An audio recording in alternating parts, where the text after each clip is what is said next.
Hello, hello. Hello. Good Thanksgiving, everyone. Yeah. Yeah. Yep. Quiet, but it was nice and quiet. I like it that way. Relaxing. Okay. Relaxing. I was talking to Weekend. Gabe and Amanda before we started. I usually have like 22, and I'm just jabbering on, so that gives Facebook a little time to let people know that we're here. I usually have like 22, 23 people Thanksgiving. So this year was only 11, but I still cooked like I had 22 people. Oh yeah. So still you're did still left- eating. Still got leftovers. Yeah. Right. Everybody's still eating. Yeah. I did. I had a ham sandwich today with the honey baked ham. 2 turkeys, big ham, dozens of, tons of dessert. So anyways, Thanksgiving's my favorite holiday Yeah. because that's a it's good just, it's all about food, obviously. one. But it's, you don't have all the other stuff, get the presents, just that thing. It's just about getting together and food, and I love it. But we Yeah. played a new game. I have a new game for everybody. So we got it at Target. And what was fun about it is my little 8-year-old niece could play it, as well as like the grandmas. So it's all ages, and it's called Blank Slate. Okay. It's really fun. So everybody has their own little whiteboard. And so there's the cards are like, it'll be like blank bus. So it'll be like school bus, or so if you match people, you get points. It's really fun. It's a very good game. All ages. That's All good. ages, and it takes us out of all the tech stuff, and it was just like Well, that's true. it was just like a good old-fashioned game. It was very fun. Gets people off of their phones. Correct. Yep. Although we did play Heads Up. We still love Heads Up. Oh. That's still a riot. So although whatever. All right. We're getting down, it's gonna be December in a couple days. So we've got to get the gift giving, book buying recommendations, or just good old-fashioned sit at home and read yourself. So it's going to go Amanda, Gabe, and Tom. So Amanda, let me do this real Oh, quick. I'm not ready. Can I go after? Oh, I'm having some computer issues that I'm trying to fix right now. what the what? Came in What the unprepared. what? I don't know. Okay. Oh, no. Oh, I can go second. Bear with me. actually, I'm we're having gonna some just have you go. computer- So it's gonna go Gabe, Tom, Amanda. Okay. That's fine. Gabe? I'm just having some interweb issues here. If so I get confused, it's my fault. oh, there we go. Okay, Gabe. Take us You away. messed with the schedule. Yeah. Okay, I will go first. I will be the leadoff hitter. Hope to Guinea get on pig. base here. What? Oh, sorry, I'm on Crowdcast format. Oh, hey. So many Beth's things. on here though. She's talking. Who doesn't love a whiteboard? Exactly, Beth. I felt a little bit like Katie Porter, just a little, not completely though. Killing it like Katie Porter. Yeah. So I actually have because I'm oh so busy as well, and sometimes I have no idea what day it is or what date of the month it is.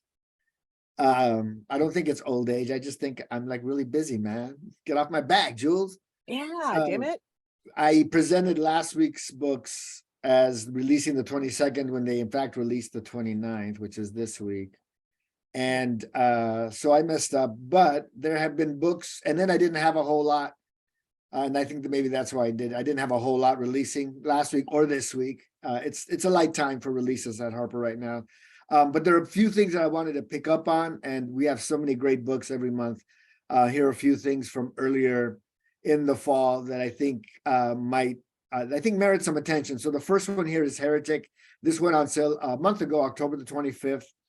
There have been some really good write-ups about this. This is one of those tough books because if you're in the book business, we've seen a lot of books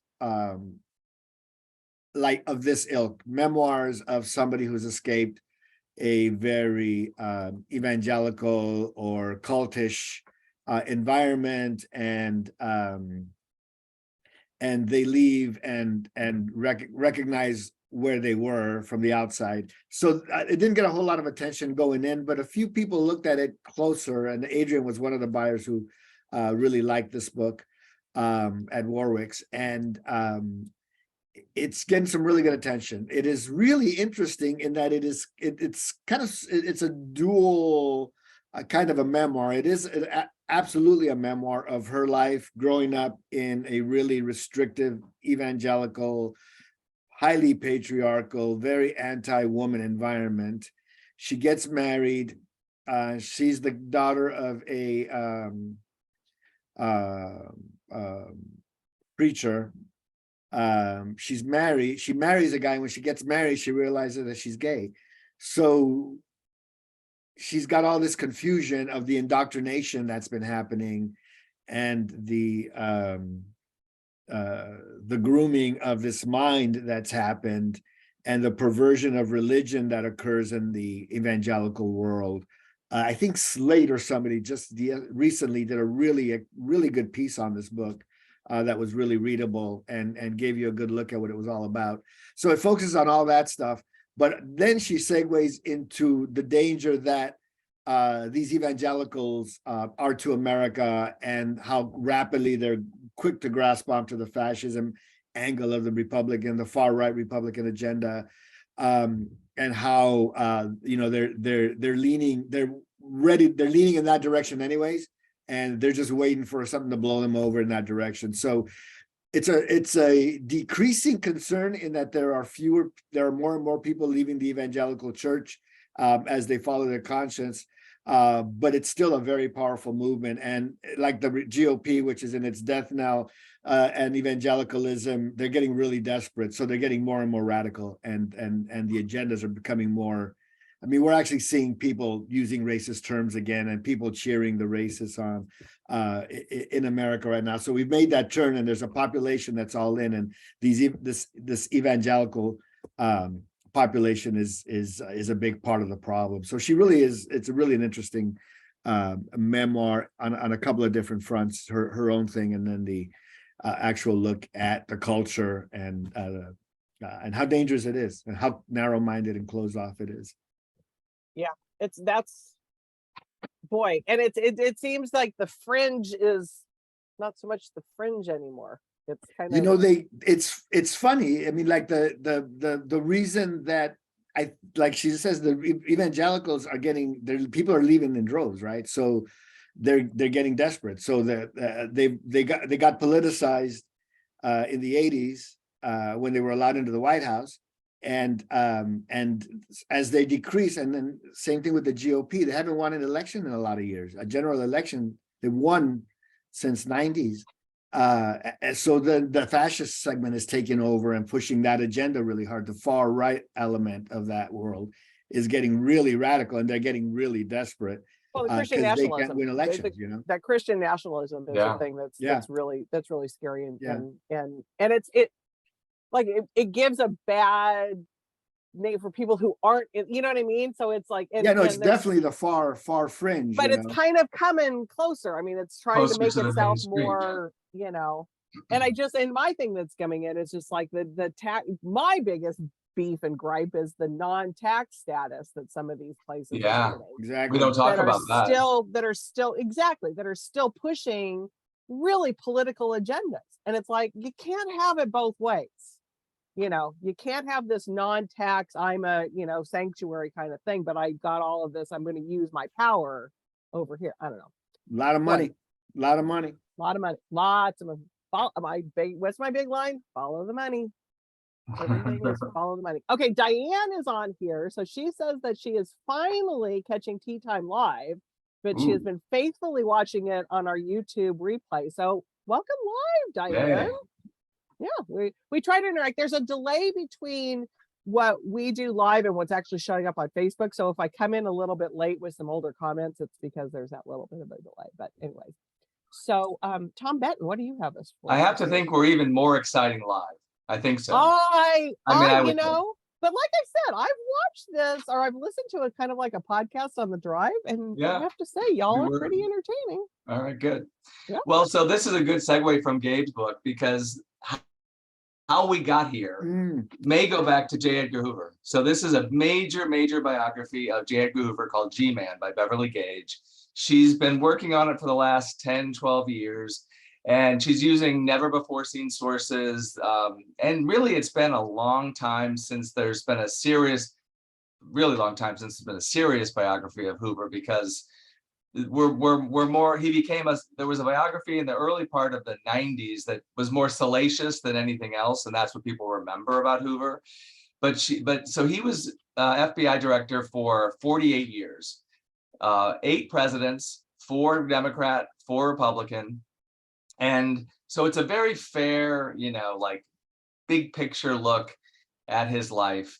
And a lot of the things that we are dealing with today that we were just discussing, the come out of Hoover's approach to secrecy and, the way he approached his job over all those years, and the fear that he put into all of these presidents, which is how he ended up being FBI director for as long as he was. So, and I think it's kind of like the perfect moment to reevaluate a figure like Hoover, as we're reevaluating the history of the last 100 years and looking back at all the things that because what we forget about Hoover too is that he was popular in his time, in those decades.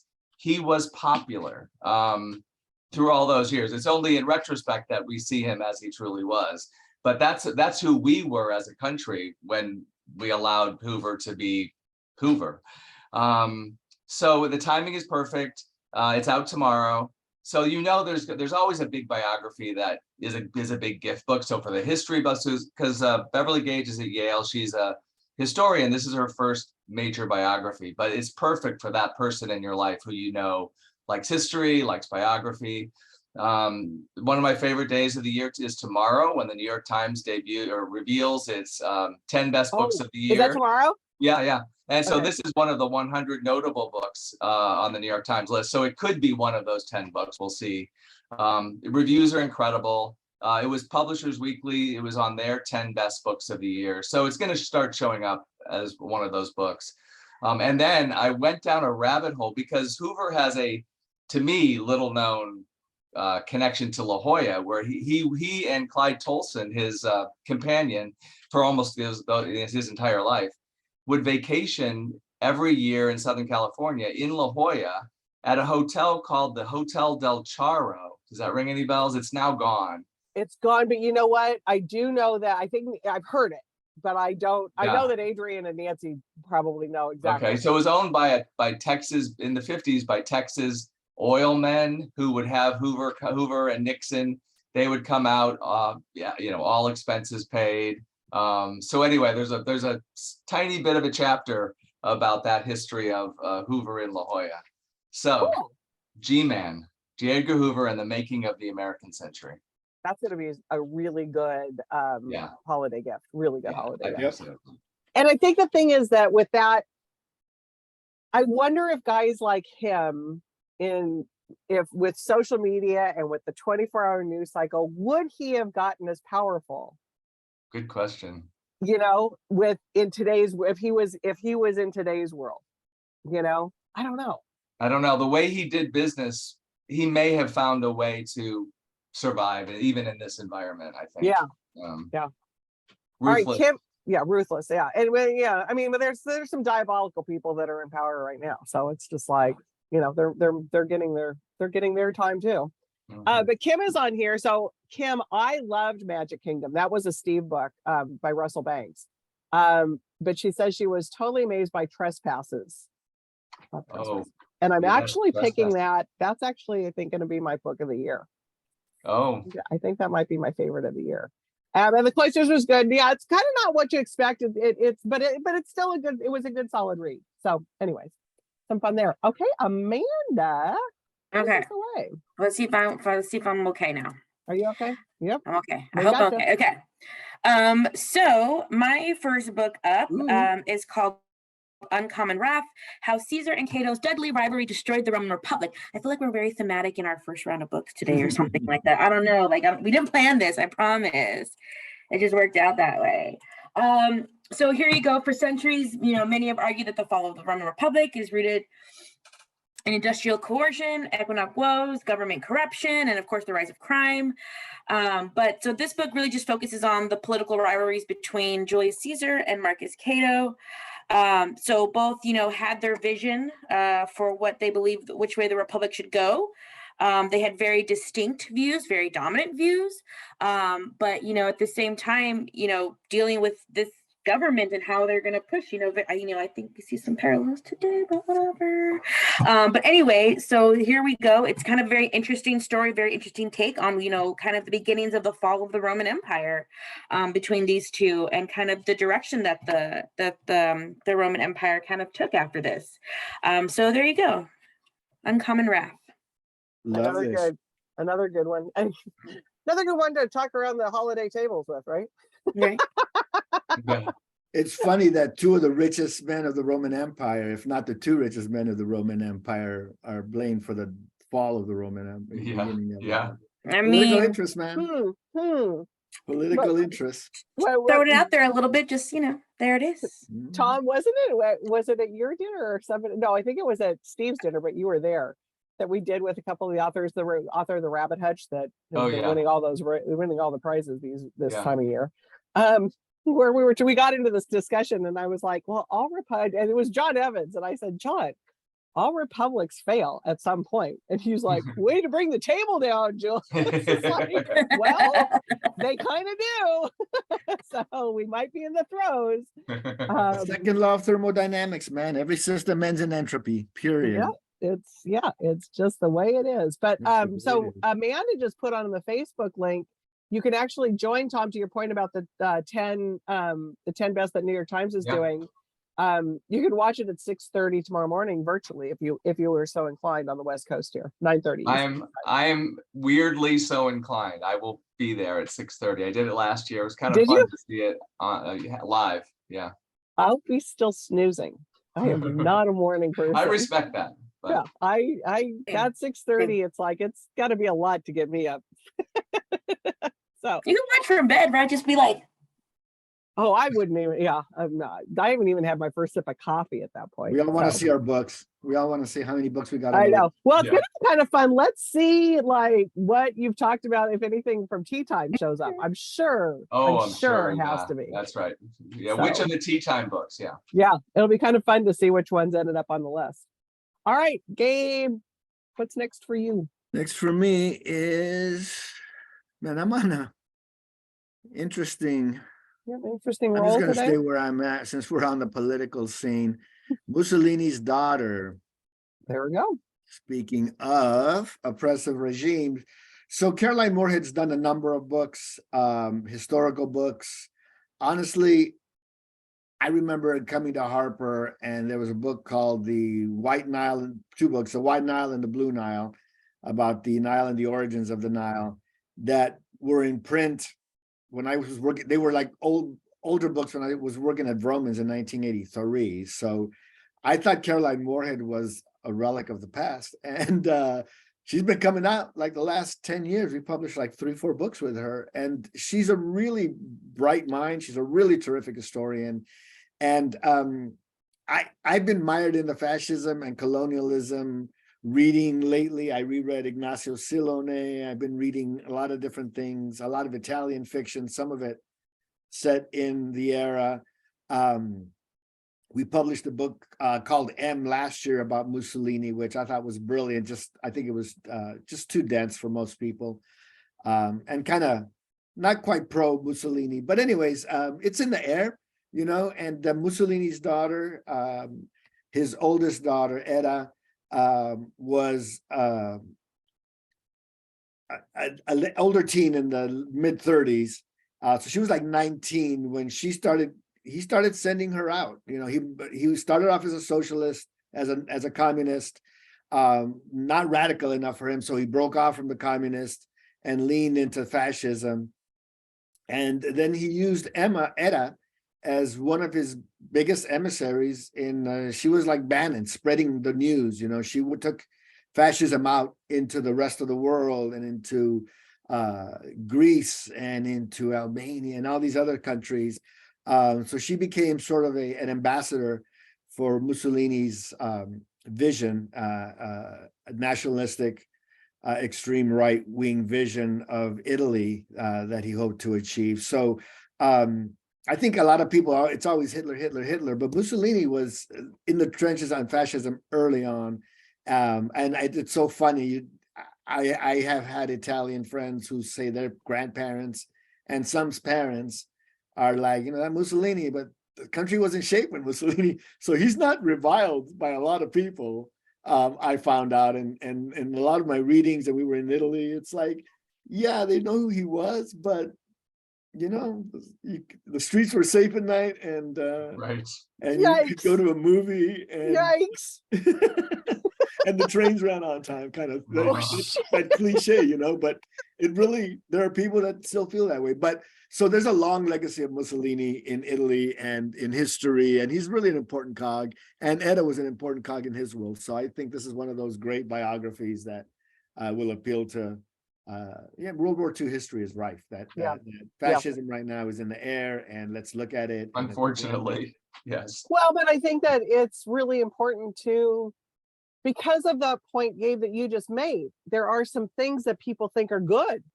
Yeah. That, the lockdown, the things that, but we have to look at where it can take us, though. And that's like J. Edgar Hoover, Yeah. So We there are really some are things that, thematic. people think, oh, well, I want this. Tough on crime, and all Right. these things. And it's just like, yeah, but there's always the other side of that There's civil coin. rights. Look at the history. Yeah, individual rights. And looking at the other side of the coin, it's like, ooh, be careful what you wish for. Well, I just looked up Carolyn Moorhead, and she's won every prize in the book. And you're right. History prize, yeah. She's been writing a long time. She's been doing this forever, man. Yeah, she's Love good. Love it. All right, Tom, what do you got? Okay, so my book is next book out tomorrow. John Boyne's All the Broken Places. So this is the Irish writer John Boyne, who's pretty prolific. He's written a lot of books. Most famous for The Boy in the Striped Pajamas, which has sold over 11 million copies and counting. This is the sequel to that book. Now I can vouch for, I haven't read Boy in the Striped Pajamas, never saw the movie. It's kind of like in my consciousness just from the, hearing about it. But I read this, I think I even read the manuscript, not even knowing it was a sequel to that book. It dawned on me as I was reading what this was. So this is the story of Gretel Fernsby, who's 91 years old. It's in about 2015, I think. She's living in London. She's living a very quiet life. Slowly but surely, it's revealed to us the history of her journey from Nazi Germany to London via Australia. So she's had in France, Australia. So it's a big historical novel. But she is the sister, if you know the story of The Boy in the Striped Pajamas, she is the 12-year-old sister in the family, the girl in the family who survives. And so it's about her survival. It's about her reckoning with the guilt that she feels for having been in Germany as a girl. Her father was one of the most notorious, commanders of a concentration camp. So it's all the guilt that she feels that, has accumulated over a lifetime that she's tried to push down, but now is coming up. She just can't help it.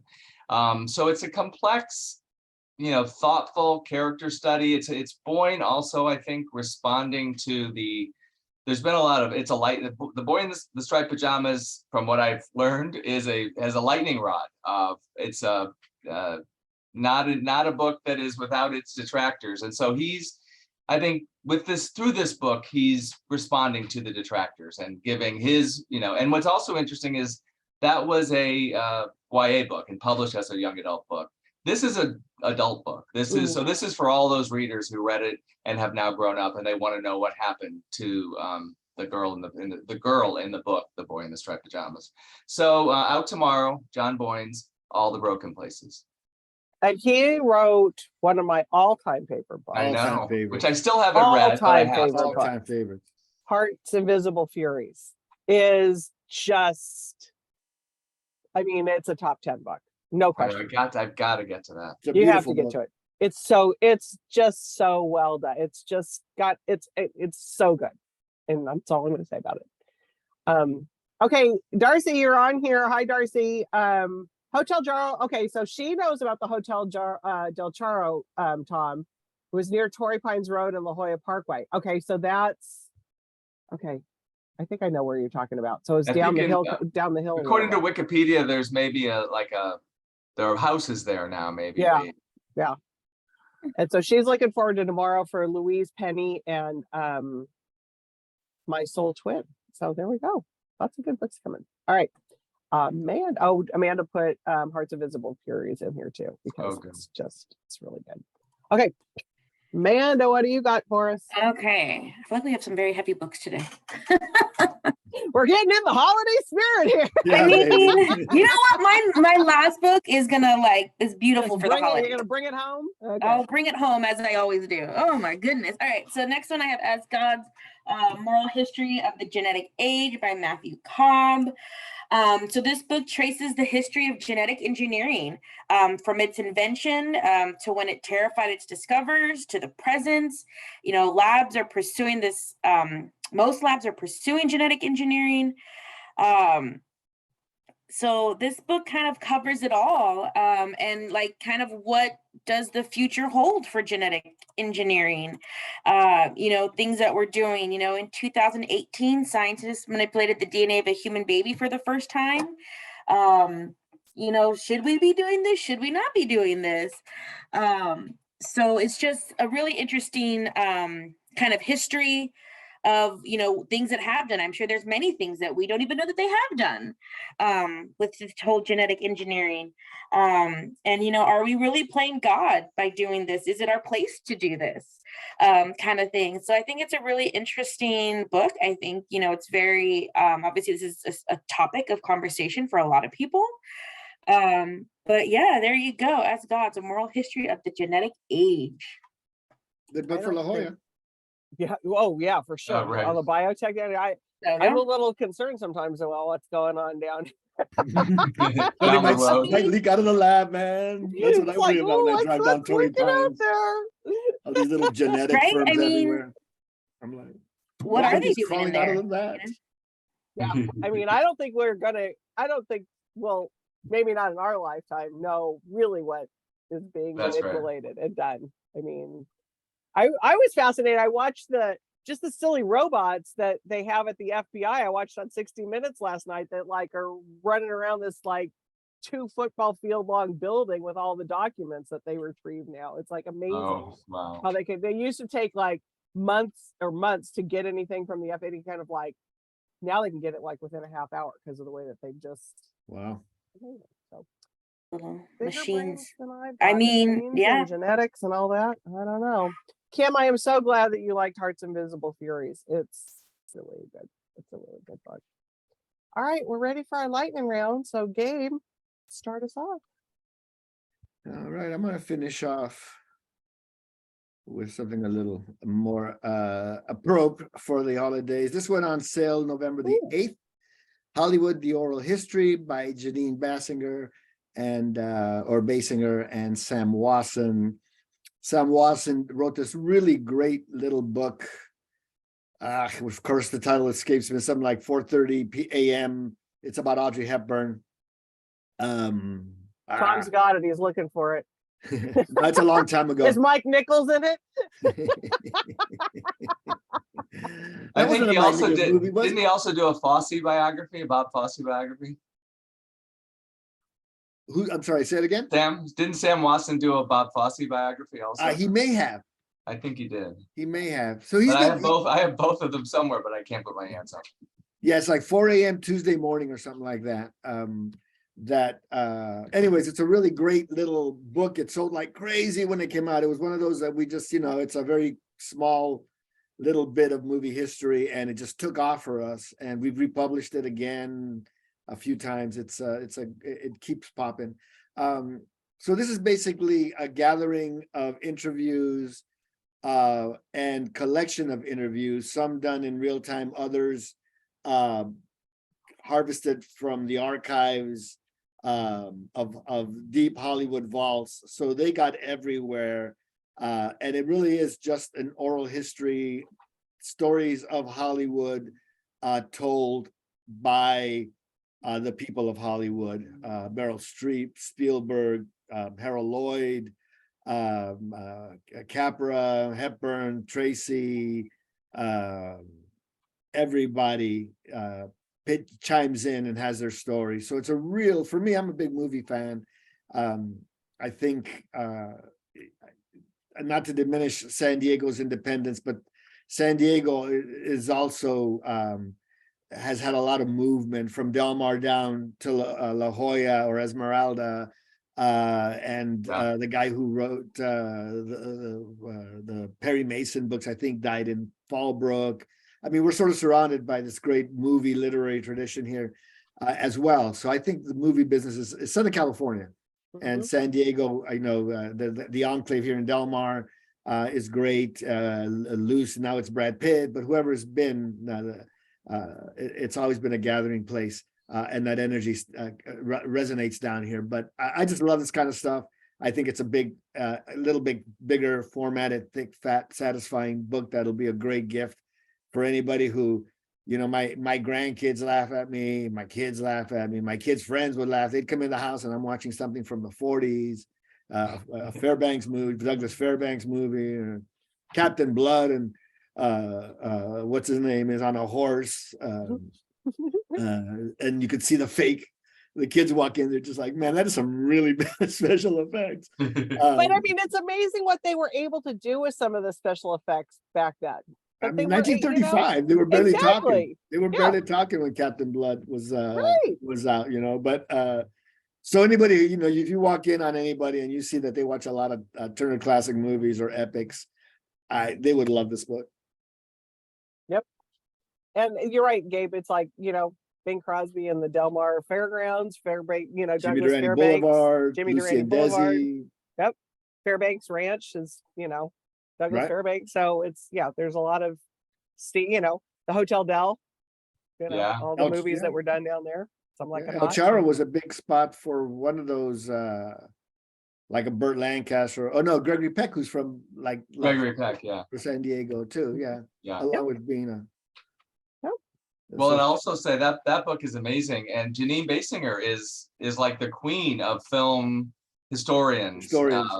She's been around forever too, but she's amazing. So this is It's a good this is so combo. much fun. Good Well, narrative. I saw that Steven Spielberg's in it. I want to see his movie, the Me too. Fabelmans, I think. Yeah. I think Fabelmans. Fabelmans. There you go. Fabelmans. Yeah. Yeah. I knew I was going to screw it up. Anyways, that looks good. All right, Tom. Okay, so my last book is Michael Kimmelman's The Intimate City. So it's about New York City. He's the architecture critic for the New York Times, and during the pandemic, he did walking tours of New York City. Not all 5 boroughs, 4 boroughs, but primarily Manhattan. So he's expanded on the tours from what he published in the paper during the pandemic. He would take these walks with friends who are, you know, so he's the architecture critic, so he has architects, he has historians, he has writers walk the streets and tell stories about the buildings that they're looking at. And of course, everywhere you go in New York City, there's a story, whether it's the architecture that you're looking at or the person that lived in that space. So it's really a elegy of, you know, to New York City. It's a tribute to New York City. So this is going to be a nice gift book for anyone who loves any of these things. There's so they've expanded on the interviews. There are a couple that have never been published before that are now in the book. There's over 100 photos. So it's just a beautiful, you know, perfect kind of not so little. I mean, it's a decent sized book. I don't have the finished book, but really nice gift book for anyone who loves New York City. So that's The Intimate City by Michael Kimmelman. I love it. Because there is Yeah. some things about, you know, it's like you, as a person that's just like, you know, that there's just like great stories behind so many of those. That's right. Right. know. And especially during COVID, it was an escape for readers. It was it was just what readers needed in that Yeah. time. And he could do it safely, walking outside. Right. It's such a walkable city. For sure. As long as they're not knocking them all down to build some Yeah. mega giant. You know, but the thing is, people, I mean, I haven't been going to New York City that long, but it's been a while. I've been going to New York City for a long time, and it's a lot different than it was. So Oh yeah. and I love New York books and New York movies. I guess Yes. from being a kid and things that we used to watch, but it's it's such a great town, and we all have this vision. I remember when the West Side was like dirty and you could like and affordable. And we have now it's, I places- was just gonna say that, Gabe, the West Side is just like, talk about complete transformation, just in the 10 years that I've been going. downtown. I mean, downtown. I remember Yeah. taking walks downtown to the point of Manhattan and crossing over the bridge. And that whole area now, I mean, I remember stopping at the Pilgrim's Market, getting a mango and then getting a sandwich and sitting watching the river. And it's all like, you Yeah. know, steel and glass buildings in High downtown, tech, all yeah. around the new tower and Yeah. you know, the whole just generic looking metal front, and there's a Mexican place and a fish place and a clothing shop and No, it's Um, completely, yeah. it's coming down. We're all yeah. curmudgeon now. When I was a kid. When I was a kid, I walked quite a bit, but I hope that like the, you know, Greenwich and that area, I hope that they don't like mess up some of that Right. area. Cause that's the old charm of New York. Right. As Right. long as Webster Hall stands. Yes, that's right. Oh my God. That's the first place that I went to. The very first time I went to New York, we landed in New York. I didn't even know what it was. And my husband, I got to the hotel, we was asking concierge, where should we go? Webster Hall. Matt, I got a Webster Hall story for you. It's hilarious. Me and my Like, okay, so now picture us. Now we are the unhippest people on the face of the fucking planet. Okay, oops. Excuse me. at the hall. Hello. And we're, you know, my husband's in his khakis because he's on some business trip. It was just, we had no business being. You're wearing your cardigan. Pretty much. Pretty much. So, but I could say I went to Webster Hall. Okay, Amanda, take us home. Rescue me. Okay, here we go. So my last one is The Lonely Planet Kids, A Time to Celebrate. It's Explore Festivals from Around the World by Kate Baker, illustrated by Yanling Huang. So here we go. So it's a beautiful, actually, lift the flap. As well. So as you can see, we got beautiful illustrations here talking about different traditions and, you know, so this one is Christmas in Germany, what it's like. And then here we have important Hindu festival. And then I'll show you the little lift the flaps here. So this is Diwali. And then when you lift the little flaps, you can see you know, there's a little bit more stories, some traditional food, celebrations, just, you know, things, time to share with family. So very cute illustrations, perfect for the holidays for anybody. So there you go, Lonely Planet Kids, A Time to Celebrate. Nothing better than lift the flaps. I was love just lift the gonna flaps. say that. See, I told you I'd bring it home good, guys. After some I love the lift. the tense flap. books, I went. Very cute. Cute I art. still love Super it. cute, right? good. I mean, Really come good. on. What's the price on that? Like $12? That is a good $12. question. Probably What somewhere in section that do you live in? ballpark. Where do you live it in, Gabe? My computer will decide Gotta be to more go than to that. Gotta be If more it's a than that. paperback, some lift the flaps are not that bad. $12.99. Really? Go, What I do go, for a living, y'all. Gabe. What a It's master. what I do. It's what I do. $99. Amanda always said I should be on The Price is Right. I can. You are- Right. You I all did are not the get called on experts for down no when I was reason. there. But there you go. Beautiful holiday book for the little ones. All right, good one. Okay, everybody, we're in the throes of events still. We got Andrew Morton coming to San Diego tomorrow. I just binged The Crown. That's what I did on Thanksgiving. I binged The Crown. I haven't finished it. Oh, Oh, you I'm gotta so, finish it. I Andrew know. Morton is right Saw the there. young Andrew I Morton. know he's coming tomorrow. I don't know if I'm going to finish it before tomorrow. It's like, oh man, I might have to get the cliff notes from you, Tom. Okay. But and we've got. Do you remember the book Born to Run? Yeah. Yeah. So he's going to be with us next week in a virtual event. So those of you who are joining us in San Diego can join us virtually. We got a bunch of other stuff going on too. So look at our website. I'm going to cough, so I'm going to mute. I was doing the Sorry. same thing Sorry. periodically. I know, I've got a sorry cough. about that. So anyways, great books this week. Some very deep, thoughtful things to think about, but some other good things to read. And next week we'll see you same bat time, same bat channel. And it'll be Yeah. December by then. I know, and we'll be in the throes of it by then. All right, everybody. Thanks for joining us. Bye all. Bye.